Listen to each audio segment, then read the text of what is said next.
Apocalipsis capítulo 2, versículo 10, dice la Sagrada Escritura: no temas en nada a lo que vas a padecer. Dígale que está al lado suyo: no temas en nada a lo que vas a padecer. ¿Quién ha dicho que en el Evangelio no hay padecimiento? Si usted alguna vez pensó eso, déjame bajarte de la nube. No, que me voy a meter evangélico para que se me acaben las pruebas. Amén. Pare de sufrir. Eso es mentira. No temas en nada lo que vas a padecer. He aquí el diablo echará a algunos de ustedes en la cárcel. ¿Para que qué?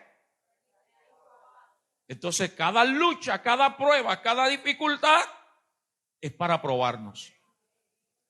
Y como el diablo nunca se convence de que tú y yo somos verdaderos cristianos, por eso constantemente él está enviando luchas y dificultades, pero constantemente le estamos dando nosotros unos buenos jabs de izquierda y de derecha, demostrándole que seguimos firmes para que seáis probados. Y tendréis tribulaciones por 10 días, por 10 meses, por 10 años. No importa. Pero aquí viene el tema para los héroes, el pedacito que me interesa. Sé fiel ¿hasta cuándo? Hasta la muerte. Otra vez, sé fiel ¿hasta cuándo? Hasta la muerte. Y yo te daré la corona de la vida. ¿Vale la pena que nos echen en la cárcel por 10 días? O por un tiempo, que seamos probados, que tengamos tribulaciones. ¿Qué más? Por 10 días. Vale la pena. Pero nosotros seguiremos fieles hasta la muerte, porque hay una corona de vida esperando por nosotros allá en el cielo. No sé usted, pero yo voy a ser fiel hasta la muerte. Cuando leía o meditaba en esto ayer, lo leí, lo recibí anoche, lo medité y lo leía, pero anoche meditaba que los seres humanos debemos ser fieles en varias cosas fundamentales. Primero a Dios, como dice el texto. Segundo al matrimonio, hasta la muerte. Y eso implica luchar contra los 10 días de aflicción, contra la cárcel, contra todo. Sea fiel. Sea fiel en lo que usted se propone. Y por eso es que yo soy hincha del mejor equipo de Colombia, el Nacional. Que hay gente, y meditaba en eso, no, yo meditaba en eso anoche, las cosas que he sido fiel, y gracias a Dios he sido fiel. Y hay gente que me pregunta: si usted es costeño, ¿por qué usted le va a un equipo del interior del país? Y toca explicarle. Lo que pasa es que cuando yo era adolescente, el Junior de Barranquilla, que se supone que es el equipo de la costa, no era nada. Ahora es que está surgiendo, gloria a Dios por eso. No era nada, solo era el América y el Nacional. Y el América siempre ha llevado el escudo del diablo ahí. Yo dije: no, yo no le voy a ir al diablo. Y como la Biblia dice que hay que ser fiel hasta la muerte, ahí he sido fiel hasta la muerte. Hermano, he sufrido burlas, críticas, pero me mantengo. En la vida cristiana, usted tiene que ser fiel hasta la muerte. Porque el Nacional y el Junior no te van a dar nada a ti. Muchos le hicieron fuerza a Argentina, se volvieron argentinos siendo colombianos, le iban a Messi. ¿Y qué te dieron? Ni te conocen siquiera. Pero hay alguien que sí nos llama por nuestro nombre. Y el día que tú y yo recibimos a Cristo como el Señor de nuestra vida, Wilfran, siempre cuando es la final de un torneo, se ve cuando están marcando la copa con el nombre del equipo que ganó. Desde el día que tú y yo recibimos a Cristo, se marcó una corona de vida allá en el cielo. Yo esperaba que usted se alegrara más. Hay una corona allá. Jonathan Salguedo Martínez. Eso, diga su nombre. Valentina Barrios Valdelamar. Francis Cueto Sarmiento. Y está ya esperando por nosotros. Pero hay que ser fiel hasta la muerte. Y mire el contexto de la partecita esa del versículo. Que a pesar de las luchas, las dificultades, los problemas, vale la pena ser fiel porque hay una recompensa. Y todo héroe de la fe tiene una recompensa allá en el cielo. Y aunque hay recompensas aquí en la tierra, ¿cuántos creen eso? Porque la Biblia es clara cuando dice: el que dejare padre, madre, hermanos, tierra, todo por mí, recibirá 100 tantos más aquí en la tierra y en el cielo la vida eterna. Así que por eso es que hay que batallar, hermano. ¿Quién te ha dicho a ti que la vida cristiana es fácil? ¿Quién te ha dicho que no vas a tener pruebas? Ay, pero ahora que me metí a evangélico, ahora que estoy ayunando y orando y yendo a los cultos, es cuando más pruebas vienen. Precisamente la Biblia dice: alegraos cuando os halléis en diversas pruebas. Toca a alguien y dile: alégrate por lo que estás pasando. Pastor, ¿y cómo lo hago? Llénate del Espíritu Santo y verás que es fácil. Pero mientras vivan las pruebas en la carne, va a ser duro. Pero cuando las vives en el Espíritu, estás confiado en Dios. Como decía el domingo, veas el mensaje del domingo, la primera parte de esta serie, ya está publicado en la página de YouTube, compártalo con otro. Decía el domingo que un hermano me dijo: pastor, estoy en una gran tormenta. Le dije: lo importante de la tormenta es que Cristo esté contigo en la barca. Porque en cualquier momento Cristo se va a poner de pie y va a ordenar al mar y a la tormenta que se calle y que enmudezca. Mientras tanto, lucha, esfuérzate como los discípulos, pero de vez en cuando ve y dile: maestro, despierta. Hay una recompensa. Entonces, la recompensa la recibiremos al final. Por eso es importante, amada iglesia, tener claro que lo importante no es cómo comienzas, sino cómo terminas. Porque muchos comienzan bien, pero terminan mal.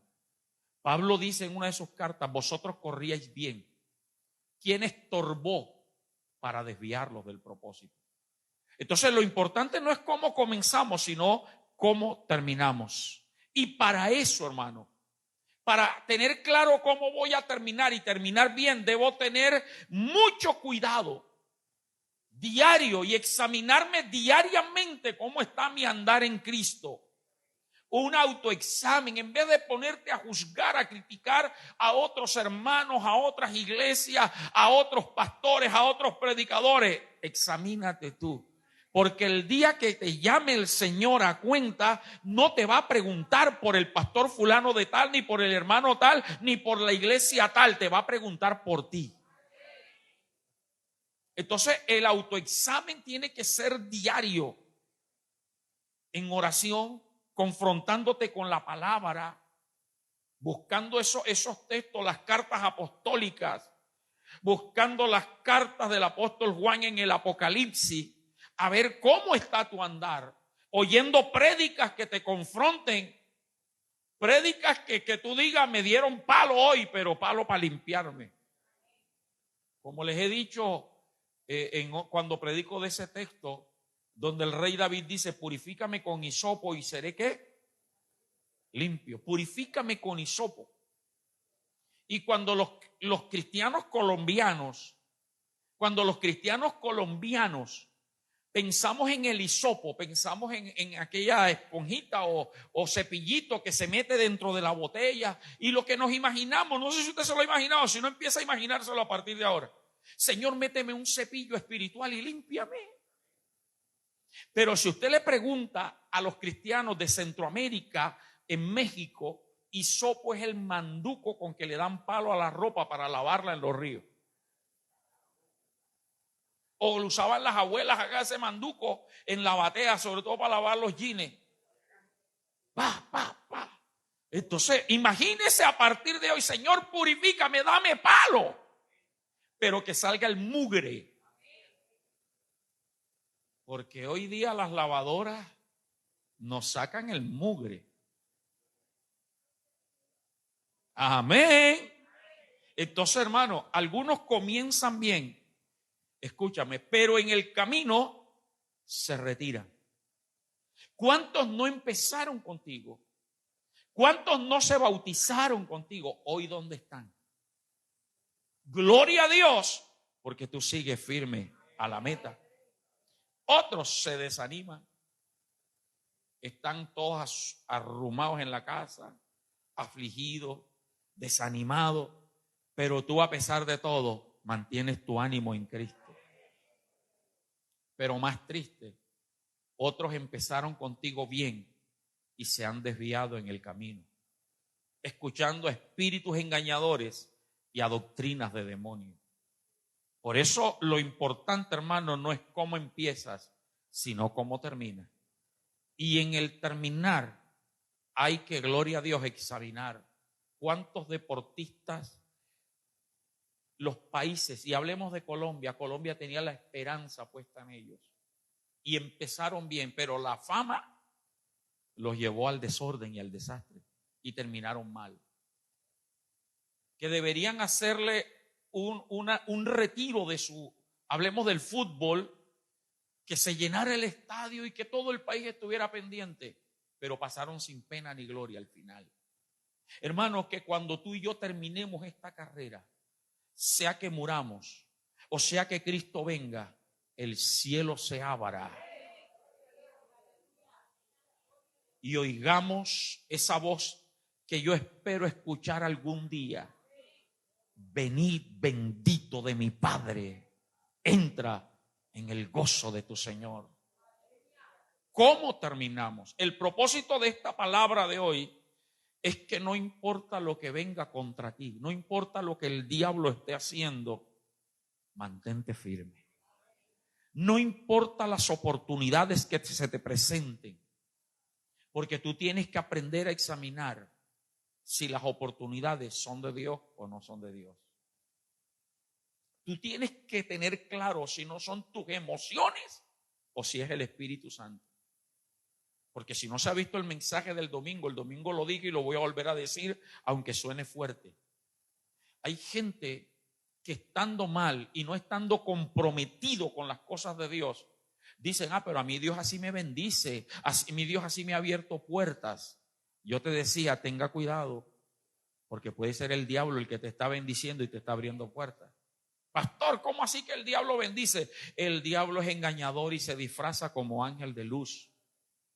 Y el diablo, para que tú creas que a pesar de que no estás, como dice el pastor, que hay que ayunar, que hay que orar, que hay que servir, Dios te bendice, el diablo te hace creer que así está bien. Y tu final puede ser grave. Así que, hermano, cuidado con las oportunidades en todas las áreas. Cuando usted está centrado en la palabra, cuando usted está centrado en la corona de vida, tú sabes que hay oportunidades que tienes que descartar. Cuida tu vuelo. Cuida tu vuelo. No vueles alto inmediatamente. Aprende a volar. Y permítame hablar de fútbol, hermano. Pero creo que para los colombianos, bueno, ya algunos están dando el salto inmediatamente a Europa, pero primero llegaban a Argentina o a Brasil y de allí daban el salto. Porque hay una gran diferencia entre el fútbol colombiano y el fútbol de Argentina y Brasil. Totalmente diferente, más competitivo. Pero cuando van a Europa es otro nivel. Y algunos creen que si saltan, llegan allá, van a seguir con el mismo desorden y la recocha de aquí. Hablemos de béisbol. A los beisbolistas normalmente los mandan a República Dominicana. Allí los preparan, los capacitan para luego dar el salto a las grandes ligas. ¿O no, hermana Oti? Pero algunos creen que van a estar en desorden allá y siendo buenos prospectos, lo rechazan. Les mandan espías en diciembre a ver cómo se comporta. Si les jalan mucho al trago, si se desordenan, y por eso han perdido la oportunidad. Hermano, cuídate. Tu meta no es tener una casa y un carro y una gran empresa. Esa no es tu meta. Tu meta tiene que ser que Dios te dé la corona de vida. Amén. Mantente firme hasta el fin y serás recompensado. Porque yo creo que usted y los que están viendo la transmisión somos héroes llamados por Dios. Pero hay gente que es llamada por Dios y perdió el camino, perdió el rumbo. Y permíteme hablar de hombres así en la Biblia. El primero de ellos, Adán. Te voy a hablar de Adán. Adán fue formado por Dios y creado por Dios. Adán, siendo el primer hombre en la tierra, lamentablemente no aparece en el capítulo 11 del libro de los Hebreos, en los héroes de la fe. Debería ser, pero no aparece, hermano. Bendito Dios. Cuando Dios lo estableció, porque a Dios, todo el que Dios llama, Dios tiene un propósito. A algunos Dios nos llama para ministrar de tiempo completo. Pastores, evangelistas, profetas, etcétera, apóstoles. Pero a otros Dios los llama para ministrar en los cultos, interceder. Pero hay otros a los que Dios llama para que ministren desde la empresa, desde su trabajo de ama de casa, donde quiera que estés. Pero siempre va a haber un propósito de Dios. Y Adán le dio un propósito: multiplicarse. Mire el esfuerzo de Adán. Y Dios lo puso a vivir 930 años, si mi memoria no me falla. ¿Y sabe cuántos hijos tuvo Adán según la historia secular? Más de 60 hijos. O sea que cumplió. Para los que se preguntan con quién se casó Caín, con quién se casó Set, con quién, hermano, es que la Biblia no nos dice, escúchame, y esto es importante, me salgo un poquito del tema, pero me gusta enseñar.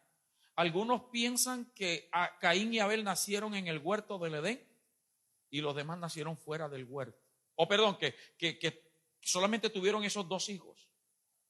Pero yo creo que tuvieron muchos dentro del huerto. Porque recuerde que el castigo que Dios le dio a Eva fue: aumentaré en gran manera los dolores en tus preñeces. Y para entender y conocer que algo es un castigo, tuvo que haberse experimentado la bendición antes del castigo. Sin dolor. Tuvo varios. Y Caín y Abel, Caín y Set, que fue el que reemplazó a Abel, seguramente se casaron con las hermanas. Todavía no existía la ley de Dios de no casarse con familia. Pero esa era la gran misión de Adán. Pero había otra importante también, que era sojuzgar la tierra. Era administrarla, señorear sobre ella. Y ese fue el trabajo que Dios le dio. Pero ¿cuál fue el pecado de Adán? Escúchame, que de pronto es lo que nos puede estorbar a nosotros, desviarnos del camino. El pecado de Adán fue no mantener vigente la orden que Dios le había dado. Lo primero que pensamos es en desobediencia, sí, pero ¿por qué viene la desobediencia? Cuando no hay una palabra vigente y permanente. Por eso la palabra de Dios es clara cuando dice que usted y yo tenemos que meditar en la palabra de vez en cuando, de día y de noche. Cuando usted tiene la palabra constante en su mente, en su corazón, tú tienes temor de Dios y sabes que hay pasos y decisiones que no debes tomar. Y a Adán se le olvidó la palabra vigente que Dios le había dado. Y como se le olvidó la palabra, se desvió escuchando otras voces. Y aquí es importante, Adán no escuchó la voz del diablo directamente, escuchó la voz de su mujer.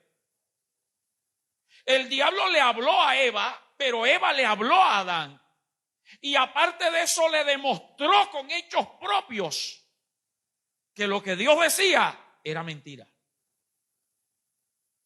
La Biblia no dice cómo fue ese suceso, pero yo me imagino que Eva vendría y le diría: mira, yo comí del fruto prohibido y no he muerto, aquí estoy. Ahora, y yo creo, la Biblia no dice esto tampoco, pero yo creo que inmediatamente la creatividad y la sabiduría y la inteligencia de Eva se desarrolló de tal forma que convenció a Adán para que comiera con ella. ¿Sí? Por eso es que las mujeres son tan inteligentes, que consiguen las cosas con los maridos de la manera que...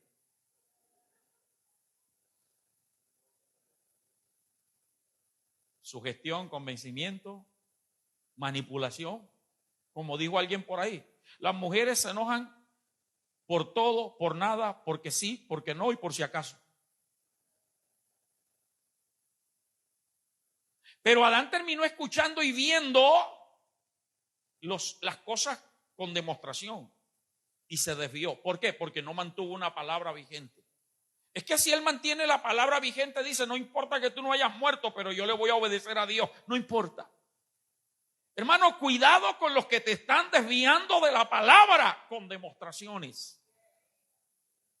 Porque hay cosas, predicadores que hablan de Dios y desvían que no hay que orar, que no hay que ayunar, que no hay que diezmar, que era para el antiguo pacto, que no sé qué, que no sé cuándo, y te demuestran con la palabra.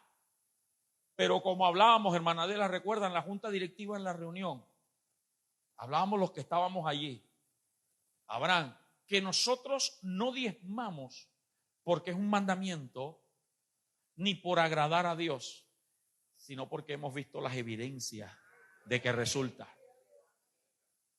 Y a mí me pueden venir a hablar de que eso es del antiguo, que eso, no. Yo tengo evidencias personales y ellos contaban también de cómo el diezmo y la ofrenda ha abierto los cielos en tiempos de escasez. Y si Dios lo dice, a mí el diablo me puede venir a imponer cualquier cosa, pero yo no lo voy a aceptar. Así que cuida tu andar, cuida tu vida cristiana, pero sobre todo cuida tu ministerio. ¿Cuál fue el final de Adán? Que no aparece en el capítulo 11 de los héroes de la fe en Hebreos. Su final fue perder los privilegios del huerto del Edén. Fue expulsado, fue sacado. Porque es que Dios creó la tierra y la puso a producir y a fructificar, pero a Adán y a Eva le preparó un huerto especial. Algo especial había allí. Pero Dios le dijo: no, salgan de aquí. Perdió el privilegio. Pero ¿sabe qué fue lo más terrible?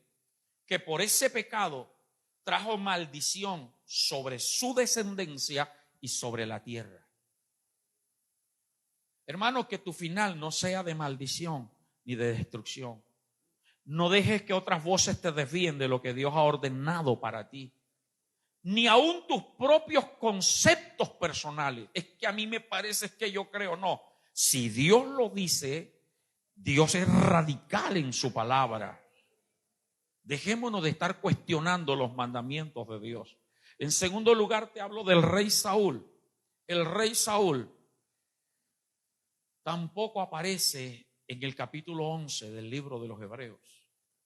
Siendo el primer rey de Israel, escogido por Dios, el primer rey de Israel debía aparecer allí. Bendito Dios. Pero cuando se habla de Saúl, hermana Ení, hermana Rosa, cuando hablamos de Saúl, todos no pensamos en el ungido de Dios. Pensamos en el desobediente. Pensamos en el que quiso atravesar a David con su lanza y lo persiguió. Pensamos en el rey Saúl que consultó a una bruja, a una divina. Eso es lo que pensamos, hermano. Qué triste. Te repito, no es cómo comienzas, ni que Dios te haya llamado. Porque muchos Dios los ha llamado y te estoy dando testimonio de algunos de ellos en la Biblia y terminaron mal. ¿Cuál era el propósito de llamado de Saúl? Gobernar al pueblo de Dios. Y fue el escogido por Dios para cumplir el capricho del pueblo. Porque en los planes de Dios no estaba darle rey a Israel. Eso no estaba en los planes de Dios. Tanto que Samuel, cuando el pueblo le pide rey, el profeta Samuel va delante de Dios y Dios le dice: tranquilo, Samuel, que no te han desechado a ti, me desecharon fue a mí, para que yo no sea más el rey de ellos. Cuidado, hermano, no destrones a Cristo de tu vida, ni de tu ministerio, ni de tu servicio. No pongas a nada por encima de Dios. Amén. Cuidado que tu cónyuge, que tus hijos, que tu universidad, que tu trabajo, que cualquier cosa no esté por encima de Dios. Deja que Él siga siendo el rey de tu vida.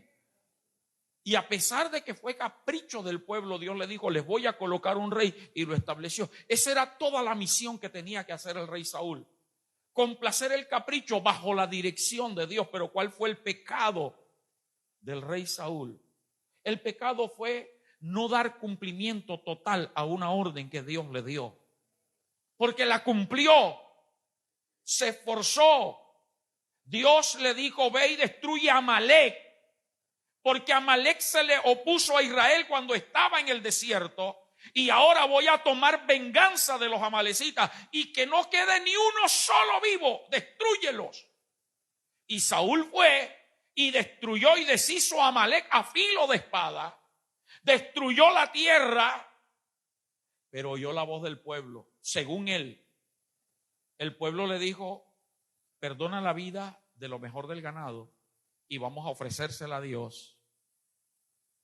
Porque Dios se merece lo mejor. ¿Cuántos creen que Dios se merece lo mejor? ¿Tenía o no tenía razón el pueblo? Amén. Tenía razón el pueblo. Si Dios nos dio la victoria, vamos a honrar a Dios con lo mejor del ganado. Eso estaba bien, estaba correcto. Pero la orden de Dios era: no quiero nada. Hermano, no hagas cosas para Dios que Dios no te ha mandado a hacer. Cumple a cabalidad todo lo que Dios te ha establecido. El hombre fue desobediente. Y más encima, no se arrepiente. Porque cuando el profeta Samuel va y lo confronta, le echa la culpa al pueblo. No reconoció su culpa. Hermano, ¿cuántos pecados hay en tu vida que no has confesado? Y eso impide que tu final sea perfecto en Dios. La Biblia dice: el que confiesa y se aparta. Pero el que los encubre: no pasó nada, nadie me vio, Dios mío, perdóname. Es más, ni a Dios a veces le piden perdón. Y así ministran. Y así quieren servirle a Dios, quieren ser instrumentos de Dios. A su nombre. Hermano, recuerde que este es el año de formar verdaderos héroes. Y los héroes tenemos que reconocer cuando fallamos. Este hombre Saúl no reconoció, no se arrepintió. Y como no se arrepintió, la gracia de Dios se apartó de él. Y cuando la gracia de Dios se aparta del ser humano, es lo peor que puede suceder. Ayer compartí con mi esposa algo que vi en las redes sociales, me pareció bien interesante, muy hermoso. Y me voy a adelantar antes que ella se lo diga en una prédica. Igual cuando ella lo cuente, haga que usted no sabía y haga wow. Cuando Dios, Wilfran, hizo los peces, los hizo por una palabra. Cuando Dios hizo las plantas, las hizo con una palabra. Pero cuando Dios creó al hombre, se tomó el trabajo de formarlo y pensó y dijo: hagámoslo a nuestra imagen y semejanza. Lo que no hizo con los peces, lo que hizo con las plantas. Y esa persona decía: saque un pez del agua. ¿Y qué le pasa? Se muere. Depende del agua. Saque una planta de la tierra y se muere. Sáquele a Dios del corazón al hombre y se muere. Y entonces cuando el hombre pierde su comunión y su relación con Dios, tiene que andar buscando predicadores que le oren y que den palabra. ¡Wow! Tremendo, ¿verdad? Cuando tú mantienes tu comunión con Dios, confiesas todos los días: Señor, perdóname si en algo, Señor, quiero tu presencia. Sí, Dios va a usar predicadores, profetas que te den palabra, pero tú no vienes a un culto para que el pastor te hable, te ore, te diga. Tú sabes que hay un Dios que te puede hablar con la misma Biblia. Saúl perdió eso. Entonces comenzó a buscar a Dios en adivinas, en brujas. Cuidado, hermano. No lo voy a decir fuerte. Wilfred. Sí, hermano, gracias, hermano Wilfred. Está pendiente de mí. Mano Fernando, mire, mano Francis, hay una cantidad de brujos predicadores con espíritus de adivinación, diciéndole al pueblo lo que el pueblo quiere escuchar. Y entonces el que pierde la visión anda detrás de esos predicadores. Pero el que tiene la visión de Dios, todo lo escudriña, todo lo examina. Está con las antenitas de vinil detectando la presencia del enemigo. Saúl perdió eso. Ahora, ¿cuál fue el final de Saúl? Fue desechado. Y recuerden lo que mi padre espiritual Rolando Mendiviera, nuestra cobertura, nos dijo en la prédica que estuvo a finales del año pasado. Hay gente a la que Dios les perdió la confianza. Si tú eres de los que clamas y dices: Dios, ya tú no me hablas, ¿por qué será? Yo creo que a todos nos ha pasado que cogemos a una persona y la aconsejamos y le decimos: a mí me pasa, aún con gente en la iglesia. Y en última yo ni les digo nada. ¿Para qué? Si no escuchan. Pastor, necesito hablar con usted. Señor, porque me toca, venga, vamos a hablar. Mismo cuento. Cuidado que Dios no te deseche en el camino. Pero no solo fue desechado, lo desamparó. Hasta tal grado que en la guerra, a pesar de que estaba el arca del pacto y todo, murió el rey Saúl. Murieron sus hijos. Murió el hombre del nombre más lindo en la Biblia. Su hijo Jonathan murió.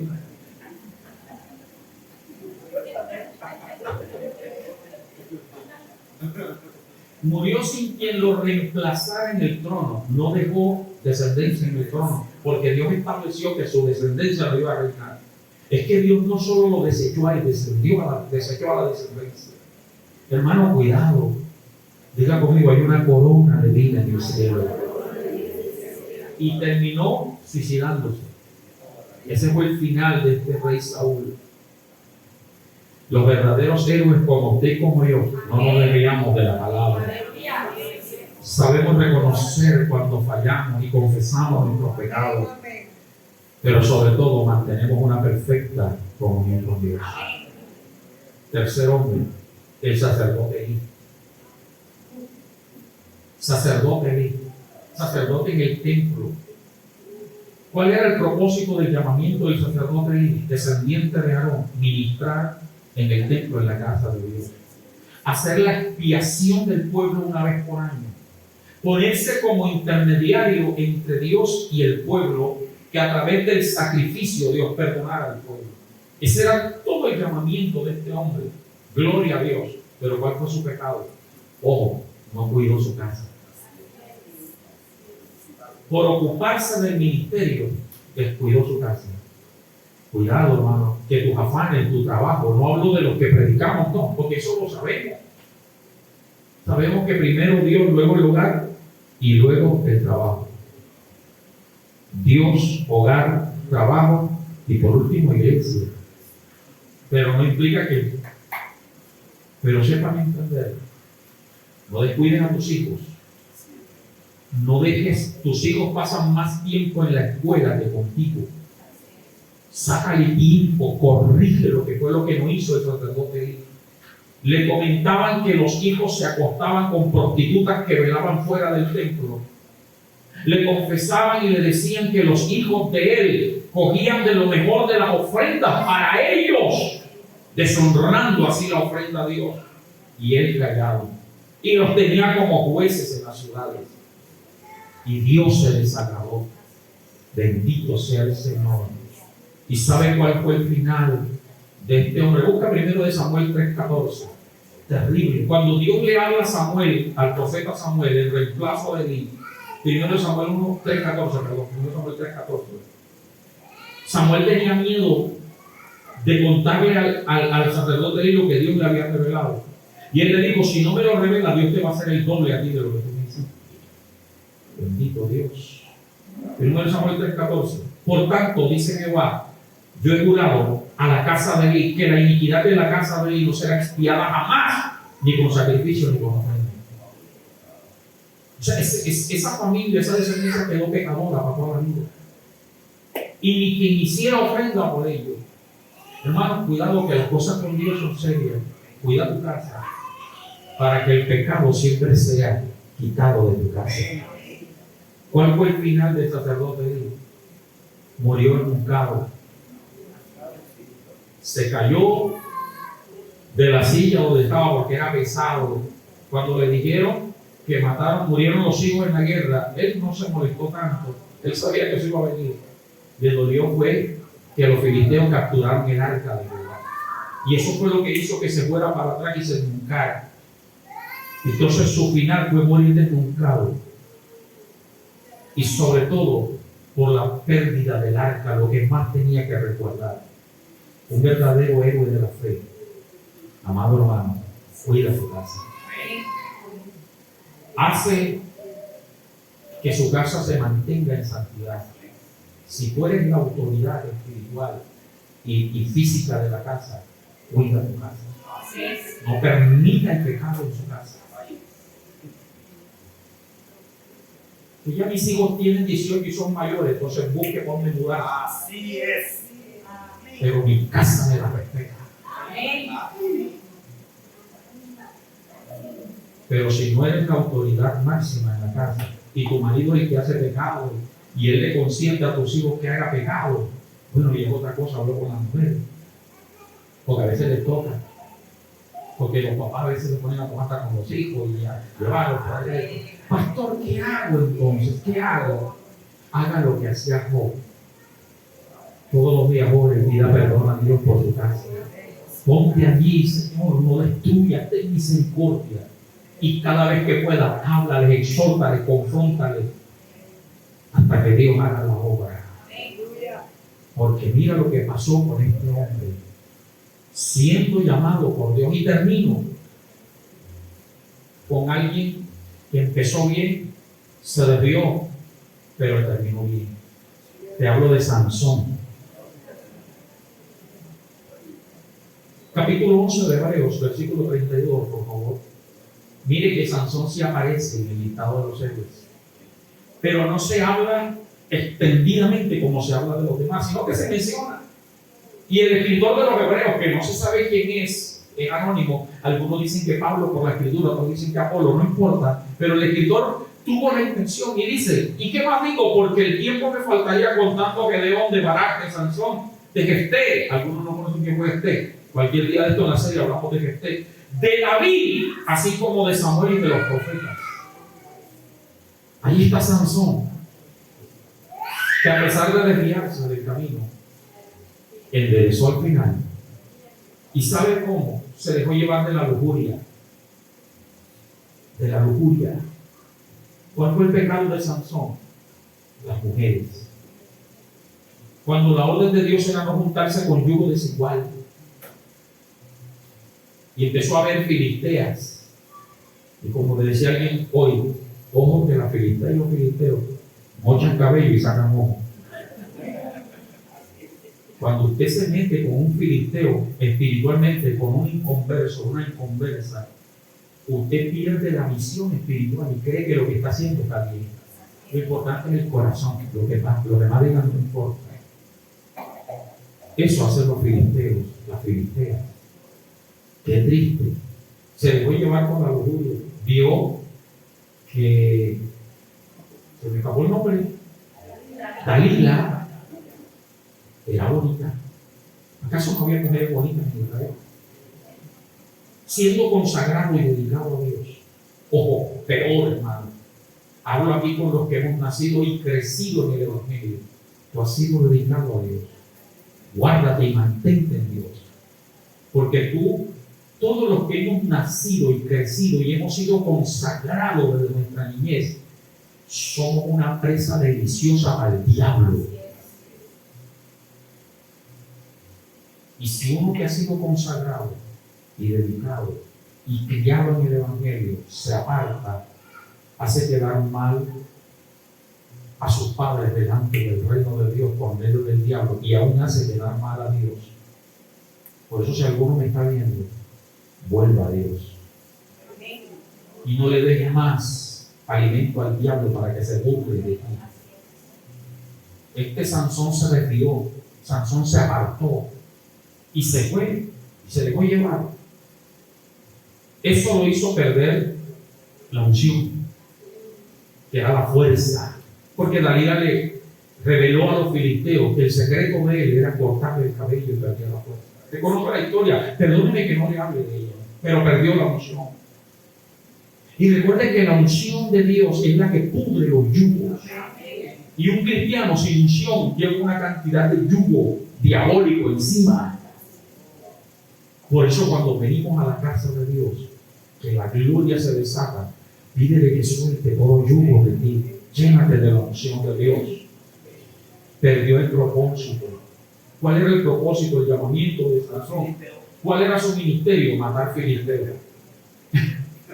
A eso lo llamó Dios, a matar filisteos, a matar. Y el hombre se dedicó a matar filisteos, a destruir a los filisteos. Un día amarró una zorra, les prendió candela en el rabo y lo soltó en el cultivo de los filisteos. Él era feliz matando y haciéndole daño a los filisteos. Pero ¿sabe cómo terminó? O cómo se desvió por todo lo que he mencionado. Y perdió la visión, le sacaron los ojos. Y se burlaron de él los filisteos.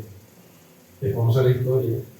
Hasta que dijeron, estaban reunidos en el teatro de ellos, traigan a Sansón, el fuerte. Pero su final fue bueno, volver al propósito. Le dijo Dios, devuélveme la fuerza una vez más. Y Dios, que escucha el corazón arrepentido, le devolvió la unción y tumbó el templo. Y dice que ese día mató más filisteos en toda su vida. Y murió él también. Su final fue bien. Y yo creo que lo de Sansón no fue un suicidio, porque la fuerza no le pertenecía a él, la fuerza venía de Dios. Y si Dios se la dio, es porque Dios estaba de acuerdo con lo que iba a hacer. Y ese era el ministerio de él. Murió en su ministerio. Yo creo que Sansón tiene la corona de vida. Póngase de pie.